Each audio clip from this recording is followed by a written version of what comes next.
So hello everyone, very good evening, very good afternoon and very good morning to all of you. I hope कि आप सभी लोग बढ़िया हैं, बहुत ही अच्छे से आप लोग पढ़ाई कर रहे हैं। और जैसा कि आप सभी लोग जानते हैं कि हम एसएससी जीडी के प्रैक्टिस सेट यहाँ पर कवर कर रहे हैं। और आप सभी जानते हैं कि नेक्स्ट मंथ की 14 तारीख तक आपके एसएससी जीडी 2025 के फॉर्म फिल हो रहे हैं, जिसका एग्जाम मे बी जनवरी में होने का टेंटेटिव डेट्स है आपकी। तो अभी आपके पास 3 महीने के समथिंग आपका समय बचा हुआ है, अक्टूबर, नवंबर और दिसंबर फ्री में। तो उसी को ध्यान में रखते हुए आपको ये पता है कि एसएससी अपना प्रीवियस ईयर पैटर्न रिपीट करता है, तो हम 3 दिनों से हमारी क्लासेस ये कंटिन्यू है। आज की क्लास में हम लोग एसएससी जीडी 2024 का जो टीयर 1 20 फरवरी में जो कंडक्ट हुआ था उसकी थर्ड शिफ्ट के पूरे क्वेश्चन यहाँ पर प्रैक्टिस करने वाले हैं। 2 शिफ्ट में पहले ला चुका हूँ। यदि आप में से कोई भी हमारे चैनल पर पहली बार आया भाई तो चैनल को सब्सक्राइब जरूर कर लें, बेल आइकन को हिट कर दें ताकि नेक्स्ट वीडियो का नोटिफिकेशन आपके घर तक आ जाए। और वीडियो पसंद आए तो भाई लाइक करना बिल्कुल भी ना भूलना। ठीक है, और इसी प्रकार से अपना प्यार बनाए रखें। चलिए हम स्टार्ट करते हैं। पहला क्वेश्चन आपकी स्क्रीन के ऊपर दिख रहा है। पहले क्वेश्चन में बोला हुआ है, marked price of chair is 5000 rupees. After giving a two successive discounts of rupees 10% and x%, the chair is sold for rupees 3150. What is the value of x? यहाँ पर ये बोला गया है कि एक कुर्सी का अंकित मूल्य 5000 रुपए। फॉर एग्जाम्पल इसका मार्क्ड प्राइस मैंने मान लिया 5000 रुपीज है। इसमें बोला गया है 10% और x% की दो क्रमागत छूट दी, तो उसको 3150 रुपए में बेचा। एक बात बताइए, पहला, यदि 10% का उसको डिस्काउंट दिया जाता है, किसी भी नंबर का 10% निकालने का तरीका क्या होता है? लास्ट से एक जीरो रिमूव कर दो तो वही उसका 10% होता है। तो 10% डिस्काउंट दिया तो ये 4500 में हो गया। लेकिन आगे फिर कुछ डिस्काउंट दे रहा हो, डिस्काउंट देने के बाद उसको 3150 में, मतलब 3150 में बेच रहा है। और वो यहाँ पर बोल रहा है यहाँ पर उसको x% का डिस्काउंट दे रहा है। तो हम देखते हैं यहाँ पर कितना डिस्काउंट दे रहा है। तो आप बोलेंगे सर यहाँ पर टोटल अगर हम देखेंगे तो 500 ये और 850 ये, तो कितना 1350 का डिस्काउंट टोटल दिया जा रहा है। अच्छा, कितने पर? तो आप बोलेंगे 4500 पर। और इसको परसेंट में ले आने के लिए क्या करेंगे? 100 का मल्टीप्लाई। तो टोटल जो डिस्काउंट दिया जा रहा है x% की वैल्यू कितनी आ गई? इतनी आ गई। ठीक है, दो जीरो से दो जीरो का कट जाएगा। 5 9 जा 45, 5 के टेबल में ये कटेगा तो 5 2 जा 10, 5 7 जा 35 और जीरो, 9 3 जा 27, तो 30% एक्स की वैल्यू आ गई। क्योंकि एक्स भी वही होगा जो यहाँ पर डिस्काउंट दिया जा रहा है, तो दूसरा जो डिस्काउंट है वो 30% का हो। ठीक है, चलिए नेक्स्ट क्वेश्चन को देखते हैं। What is the value of this? इसकी वैल्यू निकालना है आपको। तो सबसे पहले ब्रैकेट को सॉल्व करना है। 9 और 4 कितना हो जाएगा? 13। अब क्वेश्चन हो गया 16 × 13 -13 × 14, और डिवाइड में क्या चल रहा है भैया? 50, माइनस में 12 + 12 24 हो जाएगा। ठीक है, तो नीचे आ गया आपका कितना? 26। ऊपर अगर मैं 13 को कॉमन ले लेता हूं मल्टीप्लाई करने की वजह, तो क्वेश्चन क्या बन जाएगा? 16 माइनस में व्हाट? 14। तो आप देखिए ऊपर बचा 13 इंटू में 2 अपॉन में 26, ये दोनों आपस में कट गए तो वन आंसर आ गया।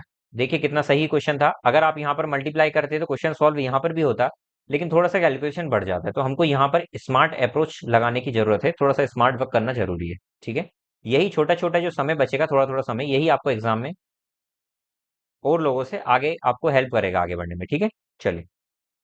If selling price of 25 selling price of a table is 25% of its cost price, किसी टेबल की जो सेलिंग प्राइस है वो किसी टेबल की कॉस्ट प्राइस का 25% है, तो आपको लॉस परसेंट निकालना है। फॉर एग्जाम्पल यदि मैं कॉस्ट प्राइस 100 रुपीज मान लेता हूँ, तो उसकी जो सेलिंग प्राइस आएगी वो कितनी आएगी? कॉस्ट प्राइस का 25%, मतलब वो 25 रही होगी। तो यदि सेलिंग प्राइस 25 है, कॉस्ट प्राइस अगर 100 है, तो यहाँ पर लॉस परसेंट कितना है भैया? एक बात बताइए, 100 की चीज को 25 में बेच रहे हैं, डायरेक्ट सीधे सीधे 75 का लॉस है। और अगर 100 पर 75 का लॉस है तो वो 75% ही कहलाएगा। क्यों? क्योंकि 75 का लॉस हो रहा है 100 पर, और इस फ्रैक्शन को अगर परसेंट में कन्वर्ट करना है तो 100 का मल्टीप्लाई लगाना ही पड़ेगा। तो इसीलिए मैं डायरेक्ट बोलता हूँ कि जब भी कोई भी चीज 100 पर निकालना होता है तो वो उतने ही परसेंट होती है जितना वो वैल्यू में होती है।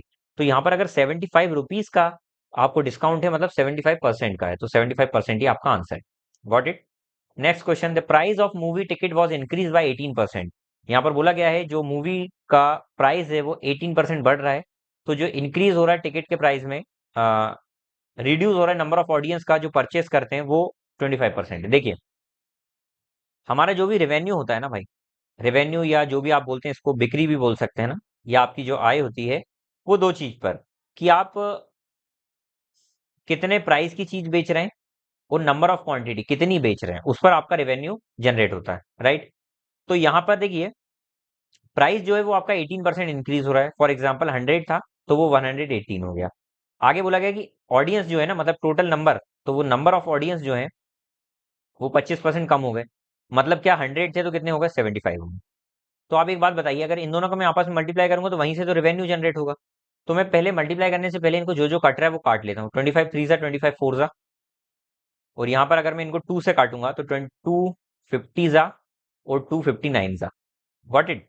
चलिए, तो ये हो जाएगा 200 और ये हो जाएगा 177। कितना डिस्काउंट? 33 का डिस्काउंट हो जाएगा कितने पर? 200 पर। वो परसेंट में जाने के लिए 100 का मल्टीप्लाई। तो यहाँ पर कितना डिस्काउंट परसेंट हो रहा है, या फिर सॉरी, रेवेन्यू कितना कम हो रहा है? तो आप बोलेंगे सर रेवेन्यू यहाँ पर 11.5 का रेवेन्यू डिक्रीज हो रहा है। ओवरऑल 11.5 का डिक्रीज हो रहा है। Got it. चलिए, आगे बोला if the certain some of money becomes thrice of itself in 8 year 6 month. 8 year 6 month का मतलब होता है 8.5 साल में। कोई राशि अपने आप का 8.5 साल में कितना हो जाती है? थ्राइस हो जाती है। फॉर एग्जाम्पल, प्रिंसिपल अगर एक है तो अमाउंट बन जा रहा है थ्राइस, मतलब 3 टाइम्स। तो कितना इंटरेस्ट मिल रहा है? तो आप बोलेंगे 2 इंटरेस्ट मिल रहा है। ठीक है। अच्छा, 2 इंटरेस्ट मिल रहा है एक पर, परसेंट में जाने के लिए 100। तो अल्टीमेटली जो आपका टोटल ओवरऑल जो इंटरेस्ट मिल रहा है ना, वो परसेंटेज में कितना मिल रहा है? तो आप बोलेंगे वो ओवरऑल परसेंटेज में 200% का इंटरेस्ट मिल रहा है। तो 8.5 साल में अगर 200% इंटरेस्ट मिलता है, लेकिन आपको अगर एनुअल रेट परसेंट निकालना है, मतलब हर साल का, तो एक साल में कितना मिलेगा? तो आप बोलेंगे 200 अपॉन में 8.5, जिसके बराबर वो नीचे निकालने का मतलब एक साल का निकालना है। तो 1 का तो कोई मतलब नहीं है। इसको डिवाइड करेंगे हम, तो 5 1 जा 5 7 जा, 5 4 जा 20, 0 0, 17 2 जा 34, 6 यहाँ 17 3 जा पॉइंट। अच्छा देखो, 23.1 का ही ऑप्शन है, तो बाकी चेक करना ही नहीं है भाई, आपको आगे बढ़ना ही नहीं, यही आंसर है। 23.52 ही आएगा ये। ठीक है। तो इसलिए मैं बोलता हूँ कि ऑप्शन को देखते चलना है आपको साथ साथ। Next question, if P Q R ratio दिया हुआ है, आपको ये निकालना है। तो जब भी आपको सम निकालने का है, रेशियो की वैल्यू, तो आप एक्चुअल वैल्यू मानकर उसमें डायरेक्ट पुट कर रहे हैं। तो पी प्लस क्यू मतलब 9 + 10 कितना हो जाएगा? 19 रेशियो। क्यू प्लस आर मतलब कितना हो जाएगा? 10 + 11 कितना हो जाएगा? 21। आर प्लस पी मतलब कितना हो जाएगा? 11 + 9 कितना हो जाएगा? 20। तो ये इसकी वैल्यू कितनी आ गई? 19 21 20। What it. चल, 18 man can finish a work in 13 days. अगर 18 व्यक्ति किसी काम को 13 दिन में खत्म करते हैं, 13 डेज में, तो 54 आदमी मिलकर उस काम को कितने दिन में कंप्लीट करेंगे? एक चीज का ध्यान रखना, जब भी व्यक्ति 3 गुना होंगे ना, तो समय उसका 1/3 हो जाएगा, मतलब 3 से डिवाइड हो जाएगा। ऐसा क्यों? क्योंकि अगर आप व्यक्ति बढ़ाते हैं तो ऑब्वियस बात है कि सर समय कम लगेगा। लोग बढ़ेंगे, पर्सन बढ़ेंगे तो काम जल्दी होगा। तो जिस रेशियो में लोग बढ़ेंगे, उस रेशियो में काम जल्दी होगा, उसी टाइम के रेशियो में वो कम हो जाएगा टाइम उनका। तो यहाँ पर सर अल्टीमेटली अगर 3 गुना व्यक्ति हो गए, तो यहाँ पर 3 से डिवाइड हो जाएगा समय, तो समय हो जाएगा 13/3 डेज। ये है आपका। ठीक है। Next, A and B can complete a work alone in 20 days. A और बी अकेले अगर 20 दिन में, और बी जो है वो 60 दिन में काम कंप्लीट करता है, तो बोल रहा है अगर वो साथ में काम करते हैं, but a left work after some days. देखिए, मैं दोनों का एलसीएम लेकर 60 काम बना देता हूँ। इसकी एफिशिएंसी 3 आ गई, इसकी 1 आ गई। दोनों ने मिलकर साथ में काम शुरू किया, मतलब 4 की एफिशिएंसी से, और कुछ दिन तक काम किया, मान लेते कुछ डेज तक काम किया। उसके बाद ए छोड़कर चला जाता है, पूरा ए छोड़ देता है, और बी जो है वो रिमेनिंग काम को 12 दिन में पूरा करता है। बी भैया रिमेनिंग काम को 12 दिन में पूरा करता है, 12 डेज में। और इस तरीके से इनका जो काम है ना, वो पूरा 60 काम कंप्लीट हो जाता है। क्या इतनी बात समझ में आई? अब इस तरीके से इनका 60 काम अगर कंप्लीट होता है भाई लोग, तो एक बात बताइए, बी की एफिशिएंसी कितनी थी? तो आप बोलेंगे 1। तो 1 की स्पीड से बी ने 12 दिन में टोटल 12 काम कंप्लीट किया होगा। तो अगर 60 काम कंप्लीट कराना, तो पक्का है कि इनने 48 काम कंप्लीट किया होगा। हर दिन अगर ये 4 काम करते हैं, तो 48 काम कितने दिन में कंप्लीट हुआ होगा भैया? तो आप बोलेंगे 16 दिन में। 16 दिन तक काम किया होगा। तो 16 दिन इसका, सॉरी 12 दिन तक, 16 4 जा नहीं, 12 4 जा 48 होता है। तो आप बोलेंगे ए और बी मिलकर कितने दिन तक काम करेंगे कि 48 काम कंप्लीट हो जाए? तो आप बोलेंगे सर ये 4 की एफिशिएंसी से कर रहे हैं दोनों मिलकर, तो कितने डेज तक करेंगे? 48 आ जाएगा। तो ये डिवाइड करेंगे तो कितना आ जाएगा? 16 नहीं, 12 आएगा। ये 12 आ गया। Got it. आई होप कि समझ में आ गया होगा। Next question, 6 friend have an average height इतनी। 6 दोस्त हैं जिनकी एवरेज हाइट 144 सेंटीमीटर है।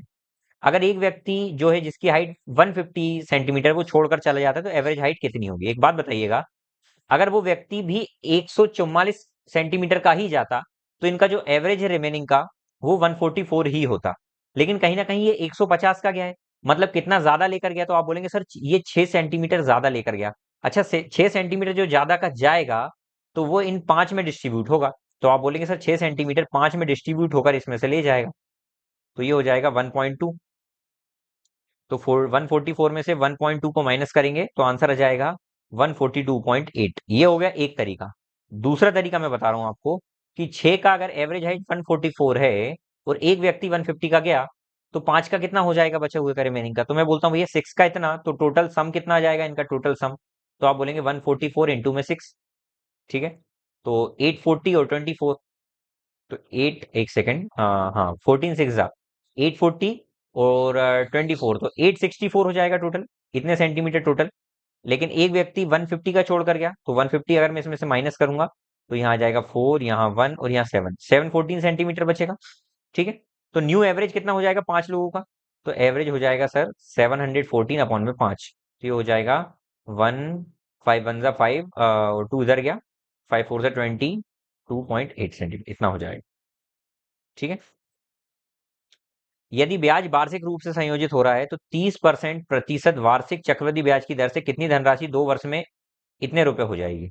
एक बात बताना, 2 वर्ष में इतने रुपए हो जाएगी ना, 30% ब्याज लग रहा है, कंपाउंडेड एनुअली लग रहा है।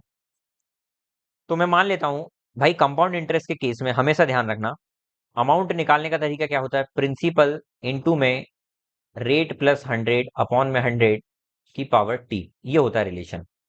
ठीक है, तो अगर मैं अमाउंट की वैल्यू पुट करता हूं तो वो 9464 है, इक्वल टू प्रिंसिपल इंटू में रेट परसेंट कितना है 30, अच्छा प्लस 100, तो 130 अपॉन में कर दूं 100, और टाइम कितना 2 साल, तो इनका हो जाएगा 9464 इक्वल टू प्रिंसिपल इंटू में 169 अपॉन में 100 हो जाएगा।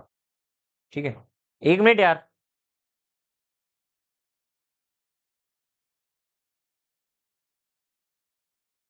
ठीक है, तो यहां से हम इसको काटते हैं ये, तो ये 169 से पूरा चले जाएगा, आई थिंक 56 बार में जाएगा, तो प्रिंसिपल आ जाएगा आपका 5600। Got it?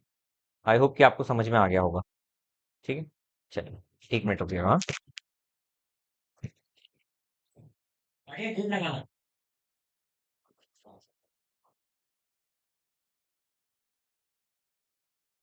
अगला क्वेश्चन, अगला क्वेश्चन, नेक्स्ट क्वेश्चन देखें। What is the value of इस, इसकी वैल्यू क्या है? तो यहां पर हो जाएगा 880 प्लस 41 डिवाइडेड बाय 14 इंटू में 84 माइनस में 26। अच्छा, इसको 14 सिक्स कर सकता हूँ, तो ये हो जाएगा 880 प्लस 246 माइनस 26, अच्छा 26 माइनस किया तो ये 1100 आ जाएगा टोटल ओवरऑल। सिंप्लीफिकेशन का क्वेश्चन था। What is the difference between cost price and selling price? ना ना, इसमें बोला कि सेलिंग प्राइस और कॉस्ट प्राइस के बीच का डिफरेंस इतना है यदि प्रॉफिट परसेंट 33%। एक बात बताइएगा, सेलिंग प्राइस और कॉस्ट प्राइस के बीच के डिफरेंस को ही तो हम प्रॉफिट बोलते हैं भाई। तो यहाँ पर उनका डिफरेंस दिया हुआ है 264 और उसको प्रॉफिट परसेंट बोल रहा है 33%, तो मतलब 33% की वैल्यू दी हुई है आपको 264। ठीक है, तो अगर 1% की वैल्यू निकालूंगा तो वो आ जाएगी 8। ठीक है, तो 100% की वैल्यू मतलब सीपी आ जाएगी 800, तो 800 रुपये उसकी कॉस्ट प्राइस हो गई, 800 रुपये उसकी कॉस्ट प्राइस हो गई। लेकिन वो बोल रहा है इन दोनों के बीच का डिफरेंस इतना है, मतलब अगर सेलिंग प्राइस निकालना है तो आपको 264 ज्यादा में बेचना पड़ेगा। तो सेलिंग प्राइस कितनी आ जाएगी? तो आप बोलेंगे 1064, 1064। ठीक है, चलिए अगला क्वेश्चन।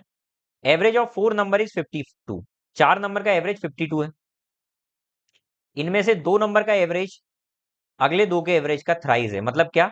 प्रथम दो संख्या का औसत अन्य दो संख्या के औसत का 3 गुना है। मतलब क्या यहाँ पर? इसका एवरेज अगर मैं देखता हूं तो वो 3 टाइम्स है इसके एवरेज के। तो भैया ये तो नंबर हो गए, एवरेज हो गया, तो यहां से मैं इनका सम निकालूंगा तो कितना आ जाएगा? 3 2 जा 6 और इनका निकालूंगा 2 1 जा 2, तो टोटल सम जो आ रहा है वो कितना आ रहा है? 8 आ रहा है, 8 आ रहा है सम। और यहाँ पर टोटल ओवरऑल सम निकालूंगा तो कितना आ रहा है वो? 4 इंटू में 52, 208। तो यहां से 8 की वैल्यू जो है वो 208 के बराबर है।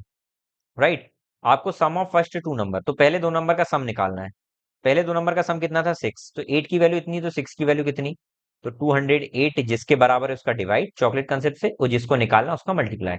तो 8 1 जा 8 हो जाए, 8 2 जा 16, 8 6 जा 48, 120 और 36 तो हो जाएगा 156। ये आंसर है आप। ठीक है, चलिए next question. The ratio of copper and zinc is इतना, how much copper will be there in the 370 kg of brass. 370 kilogram brass में कॉपर कितना है, तो आप बोलेंगे कॉपर की क्वांटिटी 25 दिख रही है, ओवरऑल कितने में से, तो 25 प्लस 12 कितना हो जाएगा, 37 में से। तो ये 10 टाइम्स जाएगा, तो ये हो जाएगा 250 किलोग्राम। ये आ गया आंसर। ठीक है, चलिए। Market price of an article is इतना, सेलिंग प्राइस इतना, तो डिस्काउंट परसेंट कितना है। अगर 28,500 इसकी मार्केट प्राइस है, सेलिंग प्राइस की 15,675 है, तो डिस्काउंट कितना दिया जा रहा है। तो आपको दिमाग लगाना थोड़ा सा, आपको आ जाए माइनस करना तो बहुत अच्छी बात है, नहीं आए तो आप डायरेक्ट माइनस कर सकते हैं भाई। ठीक है, तो इसको मैं पढ़ लेता हूँ। तो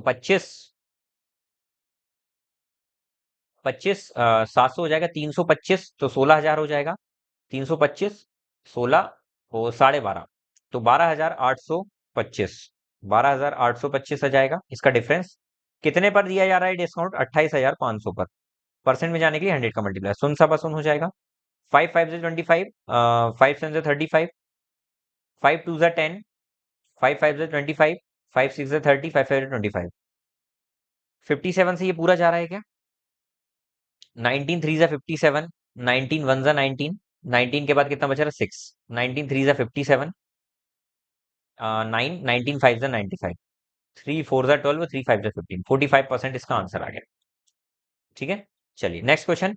if 25 subtracted from a number, अगर किसी नंबर में से 25 को सब्ट्रैक्ट कर दिया जाए, फॉर एग्जाम्पल वो नंबर मान लेता हूँ x, तो उसमें से यदि 25 को सब्ट्रैक्ट कर दिया जाए, then the number become 50% of itself, तो वो नंबर खुद का 50% हो जाएगा, मतलब आधा हो जाएगा, राइट। तो वो नंबर क्या है भैया, तो हम सिंपल सी बात है, इनको इधर उधर सफल करेंगे, तो ये बचेगा x/2 माइनस करने पर इक्वल टू 25, तो वो नंबर कितना आ जाएगा, 50। सिंपल क्वेश्चन था। ठीक है, a person cover 11 kilometre of journey in 60 minute and next 22 kilometre in 30 minute, what is average speed in the whole journey. देखिए भैया, एवरेज स्पीड निकालने का फॉर्मूला क्या होता है, टोटल डिस्टेंस अपॉन में टोटल टाइम। एक मिनट रुकेगा, टोटल डिस्टेंस अपॉन में टोटल टाइम।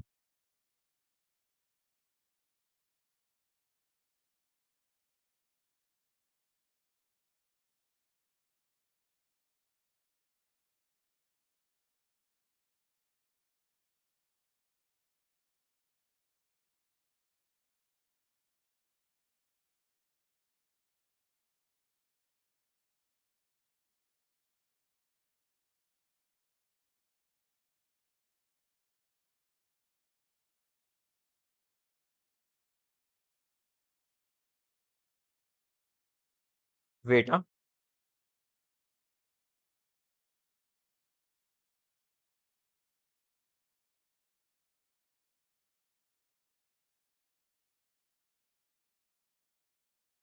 हम्म, तो यहां पर मैंने बोला एवरेज स्पीड होगा आपका टोटल डिस्टेंस अपॉन में टोटल टाइम। टोटल डिस्टेंस कितना देखिए, 11 किलोमीटर चल रहा है, फिर 22, तो टोटल 33 किलोमीटर ये है। और टाइम कितना देखिए, 60 मिनट और 30 मिनट, 90 मिनट होता है, तो मैं इसको 1.5 आवर बोल दूं, 1.5 आवर, एक ही बात है। ठीक है, तो ये एक पॉइंट हटाकर नीचे जीरो ऊपर जाएगा, 15 2 30, 15 2 30, तो 22 किलोमीटर पर आवर, ये इसका आंसर आ गया। Got it. इसकी वैल्यू निकालना है। अब देखिए यहाँ पर ब्रैकेट में अंदर ये दिया हुआ है, पहले इसको सॉल्व करेंगे। ठीक है, तो यहाँ पर हो जाएगा 24 इंटू में 4 डिवाइडेड बाई 16, तो 4 4 जा 16, 4 6 जा 24, तो इसको पूरे को रिमूव करके 6 आ गया। अब बोर्ड मास के अकॉर्डिंग पहले ऑफ सॉल्व होना चाहिए, तो 24 4 6 जा 24 हो जाएगा, तो 24 डिवाइड होके 1 आ जाएगा, 19 1 जा 19 आ जाएगा, यही आंसर। Got it. दो नंबर रेशियो में है 11 और 13 के, अगर इनका HCF दिया हुआ है 7, तो नंबर निकालिए। एक चीज ध्यान रखिएगा, कोई भी नंबर होते हैं ना, वो इस फॉर्म में होते हैं, HX और HY के फॉर्म में।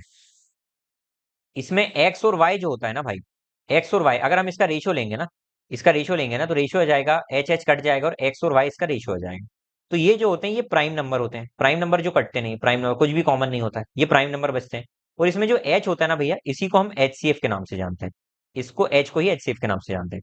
तो कहीं ना कहीं अगर ये रेशियो दिया होगा, इसका मतलब इसमें से HCF रिमूव हुआ होगा। तो अगर एक्चुअल वैल्यू मुझे बनाना है, तो आप बोलेंगे सर इसमें 17 का मल्टीप्लाई कर दो, मतलब HCF का मल्टीप्लाई कर दो, तो एक्चुअल वैल्यू में हम आ जाएंगे। तो मतलब हम अगर 11 में भी 17 का मल्टीप्लाई कर दें, 13 में भी 17 का मल्टीप्लाई कर दें, तो ये नंबर HX और HY के फॉर्म में कन्वर्ट हो गए। ये H है एक्चुअली में HX, और ये HY, तो ये एक्चुअल वैल्यू हो जाएगी। तो 11 17 से करेंगे तो ये हो जाएगा 77, एक सेकंड, 17 नहीं 7 है यार, सॉरी 7 है इसका HCF। ठीक है, तो ये 77 और इसका 13 7 91, तो 77 91 इसका आंसर है। Got it. लास्ट क्वेश्चन देखिए, the radius of sphere is 4.2, what is the volume of the sphere. Sphere का वॉल्यूम निकालना है, तो रेडियस आपको दी हुई है। वॉल्यूम ऑफ स्फीयर होता है 4/3 पाई r क्यूब। ठीक है, तो 4/3 आ जाएगा। कैलकुलेटिव क्वेश्चन है थोड़ा सा। 22/7। और रेडियस का क्यूब क्या आ जाएगा, 4.2 इंटू 4.2, तो मैं इसको लिखता हूँ 42 इंटू 42 इंटू 42। तीनों का पॉइंट रिमूव करके 3 10 नीचे आएंगे, तो मैं 1000 लिख देता हूँ। एक एक के पहले पॉइंट था, तो एक एक जीरो वाले नंबर आएंगे। राइट। चलिए, 3 7 21, 21 2 हो जाएगा 42। यहां तक ये कट गया। मैं इसको टच नहीं कर रहा हूँ, पॉइंट बाद में लगाऊंगा। ठीक है, चलिए 42 का अगर मैं स्क्वायर करता हूँ तो कितना हो जाएगा। तो आप बोलेंगे सर 42 का स्क्वायर करेंगे तो इस तरीके से स्क्वायर निकालना हमने आपको बताया है।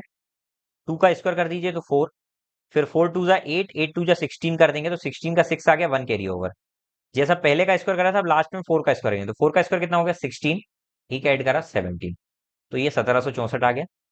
अच्छा, 1764 का ये वो आया 1764। इन दोनों को मल्टीप्लाई करूंगा तो कितना हो जाएगा। तो आप बोलेंगे 17 2 तो हो जाएगा 34। 34 और 60 2 120, तो 35 20 35 28, तो कितना हो जाएगा 35 28। ठीक है। अच्छा, इसके बाद क्या बच रहा है, इसके बाद बच रहा है 22 इंटू में 4 अपॉन में कितना है 1000। अच्छा, इसके बाद हमको इसमें 11 दिख रहा है, तो मैं बोलता हूँ इसको 8 बना दो और इसको 11 कर दो, एक ही बात है। 11 से मल्टीप्लाई करना कहीं ना कहीं बहुत ईजी है। कैसे ईजी है, 11 का रूल मैं बताता हूँ आपको। देखिएगा, यहाँ लिखता हूँ 8 इंटू में 11 इंटू में 35 28 बचा, राइट, वो नीचे 1000। 11 का मल्टीप्लाई करने का रूल क्या है, मैं इसमें मल्टीप्लाई कर रहा हूँ। पहले तो यूनिट डिजिट लिखिए 8, फिर इन दोनों को ऐड करिए तो 10 का 0 आ जाएगा, 1 कैरी ओवर। फिर अगले इन दोनों को ऐड करिए 5 2 7, उसमें ऐड करिए 8। फिर अगले दो ऐड कर दिए 5 3 8, वो लास्ट में 3 बचा, वो लिख दिया। ठीक है। अच्छा, इसका मल्टीप्लाई आगे 8 में भी करना है, आगे आ जाएगा 1000। चलिए 8 8 जा 64, 6 8 8 जा 64 का 4, 6 कैरी ओवर। 8 8 जा 64 और 6 70 का 0, 7 कैरी ओवर। 24 और 7 31 अपॉन में 1000। 3 0, 3 के पहले पॉइंट, तो ये आंसर आपका एग्जैक्ट मैच हो गया। Got it. तो देखिए, ये थोड़ा सा कैलकुलेटिव क्वेश्चन था। जब भी इस तरीके कैलकुलेटिव क्वेश्चन आए ना भाई, तो स्किप करने की कोशिश करना। ये लकीली ये क्वेश्चन लास्ट में दिया था, अगर ये पहले आता ना तो आप लोग इसमें थोड़ा सा समय खराब कर सकते थे। तो इस चीज का ध्यान रखना कि प्रैक्टिस सेट इसलिए ही कराए जा रहे हैं कि इस तरीके की ध्यान आप रखें, तो थोड़ा सा एक माइंडसेट आपका बनाकर रखें कि जब भी इस तरीके के थोड़े से क्वेश्चन आए जो कैलकुलेटिव लगे, उनको स्किप करके थोड़ा सा आगे बढ़ जाएं, लास्ट में करें। क्योंकि स्टार्टिंग में करने से क्या होता है कि उसमें जब समय जाता है ना, तो एक माइंडसेट बन जाता है कि हमारा समय बहुत खराब हो गया और हम थोड़ा सा डिमोटिवेट फील करते हैं, कॉन्फिडेंस नहीं आ पाता है। तो इसलिए जब भी ऐसे क्वेश्चन आए, इनको लास्ट में सॉल्व किया करिए। ठीक है। चलिए, तो आई होप कि आपको आज की क्लास में पूरा समझ में आया हो। समझ में आया तो भाई लाइक करना नहीं भूलें क्लास को। मिलते हैं अगली क्लास में, तब तक के लिए अपना ध्यान रखिए, मस्त रहिए, व्यस्त रहिए। जय हिंद, वंदे मातरम। Thank you so much class.